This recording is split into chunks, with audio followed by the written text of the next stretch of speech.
I wanted to show you this Martin guitar that came in yesterday. It was supposedly set up, I don't know if you can see that action or not, but when the action is that high on a guitar, as you ascend the fingerboard, the notes get progressively sharper and sharper. And of course, it's not just that it's difficult to play, uncomfortable to play, but it will virtually never play in tune. So this one will also be getting a compensated nut like we just finished on that Gretsch. This is a brand new guitar, by the way. The action will be lowered, but it will need a fret dress in order to bring the strings down that close. And we'll walk you through it as we always do, step by step. Cheers. We'll get right down to it, get these strings off, mask off that body, and take care of that high spot at the neck to body junction. Level crown and polish, then we'll be able to adjust this truss rod, drop the action down, and we're stepping it down actually to an 11 to 52 string, a custom light string.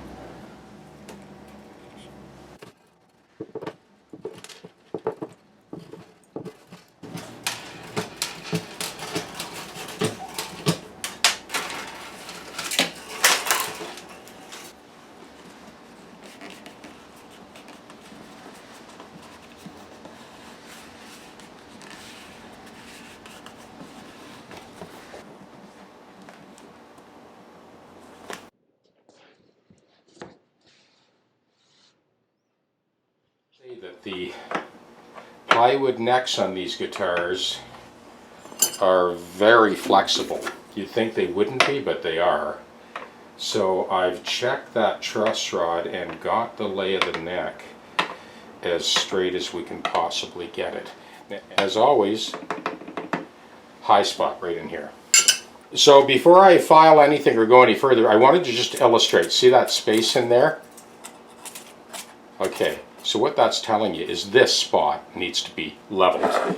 This whole area here, it's not that this is low, it's that this is high. Just wanted to show you that before we get started. This is the wrench I use for Martin guitars because the access to the truss rod nut is way too deep for your average Allen key. This is just a T Allen key, chop that off. And that gives us lots of length to reach. The other thing is, this gives you quite a bit of purchase to be able to tighten or loosen. So this is a two-way truss rod in this one. I ended up actually loosening it off, going through the neutral zone and bringing it a little bit further to get this lay of the neck. Now that we've taken care of that lay of the neck and we got it as perfect as we possibly can, now we'll take care of those frets.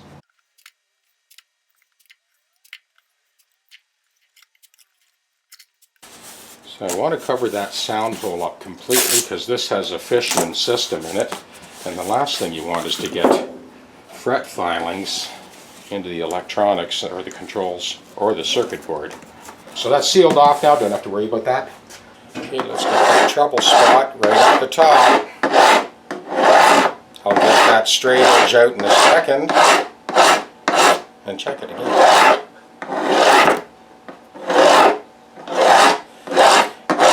You know, you can actually hear the resistance to the file as you get closer to the mark. I can definitely feel the resistance on those top two frets. So now when we put that straight edge up there, done. And that is it. So it was worse on the bass side.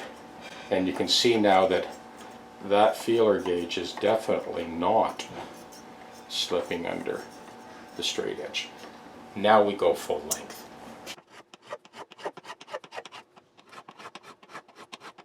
Remember, don't touch the center of the crown. All you're doing is coaxing the crown back to center. And you got to watch the body's in the way here, so I'll have to come around the other side to get the treble side of the fret.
And here we have, one more time, an absolutely perfectly flawless fret dress delivered to you via GPS.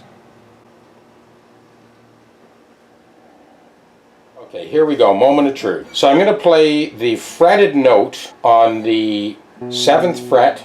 So here's the B note, 7th fret of the low E string. Okay, here's the corresponding octave. Okay, so it's about 3 cents sharp. There's E, 7th fret A string, and 19th fret A string. So that octave note is, yeah, it's about 4 cents flat. D string, 7th fret. Whoa. Yeah, that's pushing 8 cents flat. G string, 7th fret, and corresponding 19th. Ooh, that's like 8 cents flat. So here's the 2nd string, G, on the 8th fret, and then G on the 20th fret. Well, you can see it's also about 8 cents flat. And then lastly, the 1st string, B, and octave B.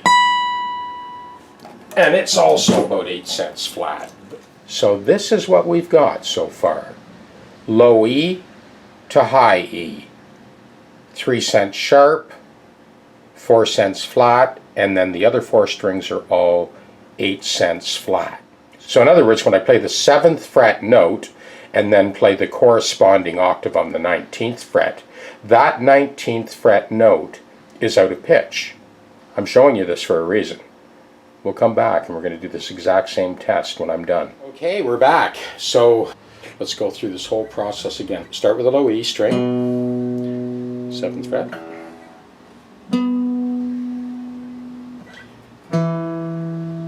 A string, D string, and octave. G string, 7th fret, and octave. Here's B string, 8th fret, and octave. 7th fret, 1st string, and octave. I rest my case. So now we'll zero in on the nut, open E, and 1st fret. Okay, it's about 4 cents sharp. Here's open A string, and 1st fret. That's pretty good actually, A string's good, we'll leave it alone. Open D and 1st fret. Okay, it's about 4 cents. Open G, and 1st fret. Open B, and 1st fret.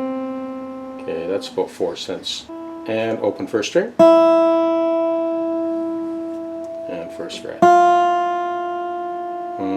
Okay, that's about 7-8 cents sharp. Now we'll do our compensated nut. This is our rough cut compensated nut blank. Of course, we're using the original nut as our template. There's the front edge, and that's where we start. So now I already have a pretty good idea of where I'm going to cut those values. So I'm going to do a rough cut on the values first, and then we'll hone it in and do all the final tweaking. As all of you probably know by now, it is an acquired skill. The more you do it, the better you get. So here's a tip for determining the final value. As you saw earlier in the video, we already did that 7th fret and 19th fret octave, and we adjusted the bridge accordingly. Ignored the nut completely at this point. Here's our next step.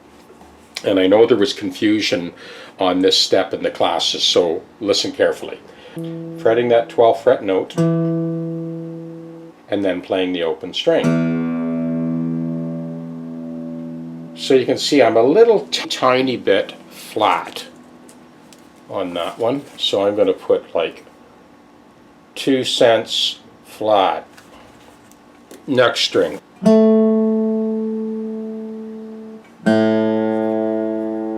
That's also a little bit flat, 2 cents flat. tune up to that fretted 12th fret note. Good. That one looks good.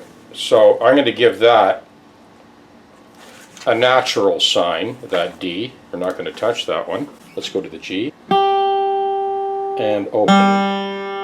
Okay, you can see that that's about 6 cents sharp. Okay, 6 cents sharp. Next one, E string. I'm very careful not to pull that in tune. I'm fretting that with normal fretting pressure.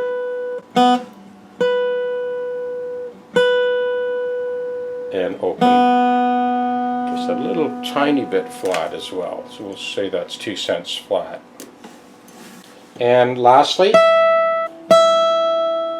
and open. It's about 1 cent sharp. If we're going to split hairs, we may as well get as accurate as possible. So now we'll loosen the strings off. So at this point we are down to hand filing only. So I'm going to take care of all the sharp ones first. So there's our high E string. So it's sharp, 1 cent sharp. I'm just going to breeze this with my little round file. The B was flat, I can leave that one alone. The G was 6 cents sharp, so I'm going to kind of file that one back a little bit. And then the other ones are flat. Now what I'm going to do with these ones that are registering flat, I am going to reslot to make sure we're chasing that to the leading edge. I'm going to file this on this angle and make sure that we chase it right to the leading edge. We're going to put it back on the guitar, and then we're going to check those values again, those flat values. So this is what we had last round, right? 2 cents flat, 2 cents flat, D was perfect, G was 6 cents sharp, B was 2 cents flat, and the high E was 1 cent sharp. I went over that, I refiled those nut slots. Now the low E is 2 cents sharp. So obviously it was getting hung up in the nut slot somewhere. The A is perfectly in tune, the D is also perfectly in tune. The G is still 5 cents sharp. B is perfect, E is perfect. So here's the next step that I want to show you guys, something that I've just discovered myself on this sort of final tweak. Check this out. Okay, you don't have to take my word for it. I'm going to play through it and let you see for yourself. So here's the 6th string.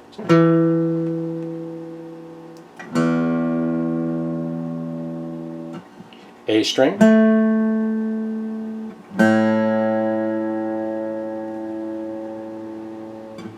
D string, G string. So that one's sharp, we've got to take care of that one. There's a B string.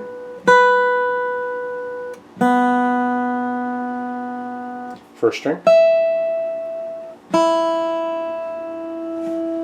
So that G string needs to be cut back 5 cents. It's 5 cents sharp. So let me show you how I do this.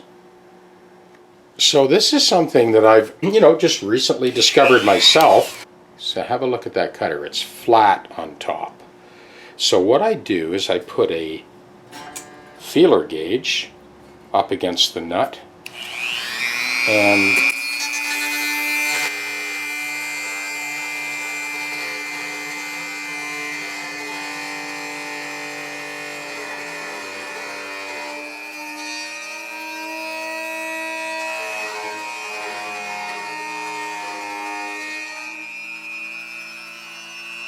that's all there is to it. For you guys that have been doing these compensated nuts, you know how much work it takes to get to this point. You don't want to take any chances. We're going to check that again now. 3rd string, 12th fret. And open. Okay, so all the values are cut now for the nut, but we're still not quite there yet. So the very last step we take, now that all those distances are determined, the saddle was intonated. Remember, we intonated from the 7th fret up to the 19th fret. Then we fretted the 12th fret note, played the open string, and that's when we made our final adjustments. So the very final adjustment now is to play the open string, the 1st fret note. and file it until the sharpness is gone.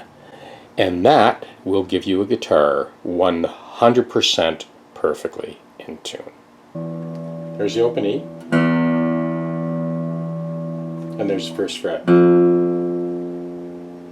Open A. First fret. D string and first fret.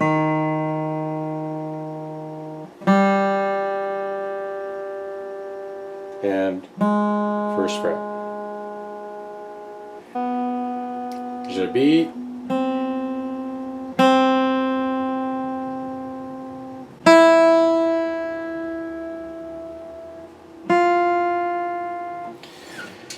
As always, the real acid test is to just play some chords. So there's a A minor 9 first position. Identical chords, same voicing, an octave higher.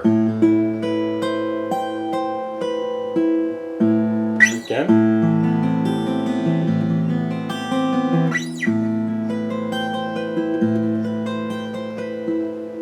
E major 9.